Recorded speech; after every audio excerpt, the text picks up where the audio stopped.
let's switch gears to the quad lock question of the week. We have a winner. It's pretty good. I can take the pressure off of me because this week's questions for you, RV.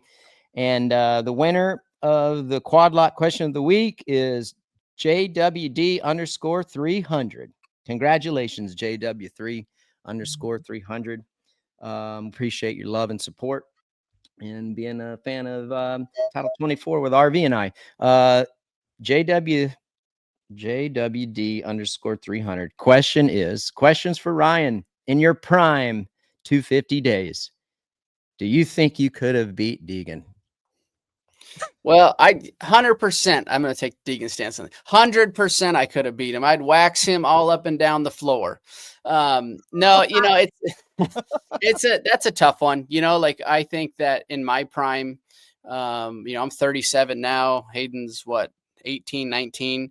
It's always fun to bench race like that to see, myself in my prime and taking Haiden in his prime right now in 250, and where would it be? I think that Hayden's the class of the field in 250. I think I was the class of the field in the 250 class. So sure, I think I would sit on this side of the computer and say, hell yeah, I think I could have beat him. A guy like racing a guy like Haiden, mm-hmm. if he had somebody like yourself, RC, or like me that dominated the class, because he has been dominating the 250 class basically since he's come in. It's very, very rarely do you find a 2007 season like me and Ben Townley, right? Where we swapped motos every single weekend, pretty much. We lost one overall in outdoors.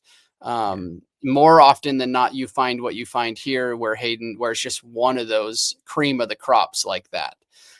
So for sure, I would like to sit on this side of the computer screen and say, I think I would have something for him, if not could beat him majority of the time, or vice versa. You don't know. We'll never know. Obviously, technology has changed a lot too, with the motorcycles.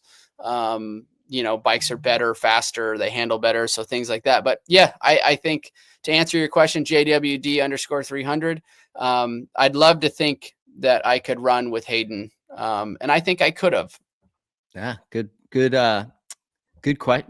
answer, RV. I like that. Great question too, by the way. It is hard to, to say, could I ridden with that guy? It's funny that the quad lock winner question, it was very similar. Stu asked me, we were off air.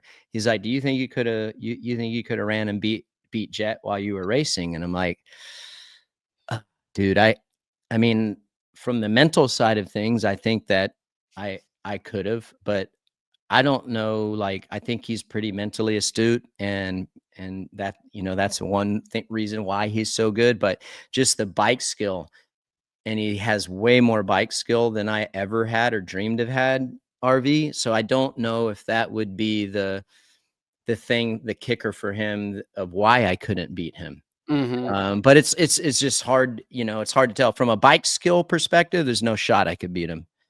But as far as just freaking working hard and being, you had that same thing. Like James had more bike skill than you, but you had the work ethic, the determination, the mental side of it. James had the speed and the bike skill, and you were able to overcome that. So you don't know. It's always good bench racing, right? It's always good to think about. I don't like bench racing like that, dude. I don't know, man.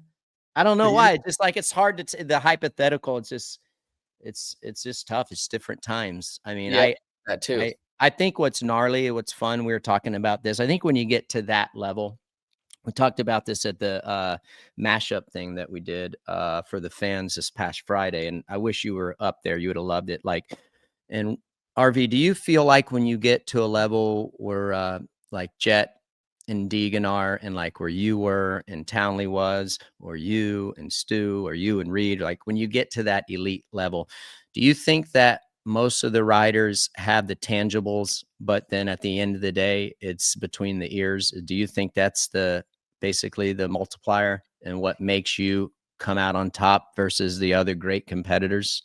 I believe so. Yeah. I mean, look at, you mentioned it, me racing Chad, some days, and you race Chad a lot for a long time. Same with James racing Chad and me racing James. We all had the speed, and most of us all had the fitness. It was basically who showed up that day, that Saturday morning, with that extra 0.5% or 1%. And I think that all comes between the years for sure. You got to know, you got to be able to squeeze out that extra 0.5 to 1%, because we're not talking about 20 and 30% differences between these riders, where it's very slim margins.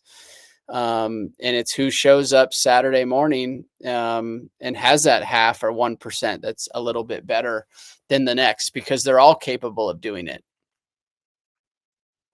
100%, dude. Like, yeah, we were having that conversation, and basically how it, like, this is for another pod, but it was just basically, is when Chase goes to Cowie, is that going to be the magic answer? And I hope that he's better. Like, Stu thinks it's going to be better. I don't know that it's going to be better. I don't either. I don't either. I don't mean to be, I'm not being negative, but I don't know why it would be any better from comparing from when he went from Honda to KTM, or he's going from KTM to Cowie. I just, respectfully, I just don't see how it's going to make him be so much better than what he is now, and like Lewis, like, yeah, but maybe he just needs that change. I mean, but he's had the chase at Honda now he's at KTM. Now he'll be at Cowie. The thing is he's won on both of those manufacturers already.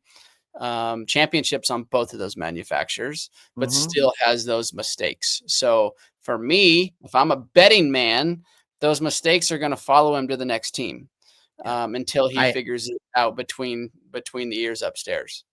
Yep.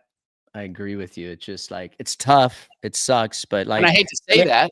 No, I do too. And dude, I hope it is, but I feel like too, and you've talked to all these guys, RV. And so I challenged Lewis. I'm like, what about when you talk to a guy like Jet, or you talk to a guy like Haiden, what's the answer like compared to when you talk to certain other riders? He's like, well, yeah, you're right. Like, when I talked to Jet, I'm like, when he got beat at did he get beat at Hangtown? No, he didn't get beat at Hangtown or something. He was talking about where a race where Jet had gotten beat, and Jet was just like, he didn't really say much. He said it was just kind of vanilla or bland.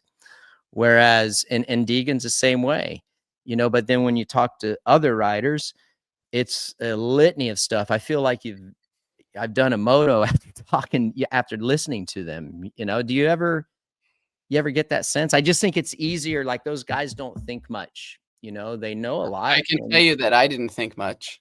And I think that's the beauty. And I've mentioned it, maybe not on the show, but to other people, is compartmentalizing.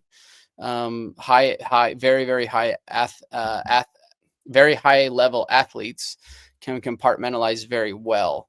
And I think Jet can do that. Haiden can do that. I did that well. You did that. James did that. I think Chase does it well. He just doesn't do it as well enough as Jet does. Yeah. And little things disrupt his racing, his riding, whatever the case may be. Maybe looking for that perfect something didn't go his direction, whatever the case may be. Riding tight is another perfect example. Like, you gotta be able to overcome that. And if that's what it is, you come off and you're like, dude, I straight up got beat and rode tight. But compartmentalizing those things is huge. Not letting that infiltrate you. Okay, well, what happened? What do I need to do? Oh, it was the bike's problem, or was this, or was that? And I think all those riders deal with it at different levels. It's just how much do you let it seep in? Yeah, I think what he was saying was what Lewis was saying. Like, he was asking Jet when he lost at Moto 1 at Hangtown to Tomac and AP. It was just a simple answer. He's like, dude, yeah, I don't know. I just got beat, Yeah. Where other people are like, well, this and this, exactly what you explained. It's just, I'm hopeful for him, but I don't know. We have to see that space between the ears at the elite level and the multi champions is just, I don't know, man. It's an oversight sometimes. I really believe that.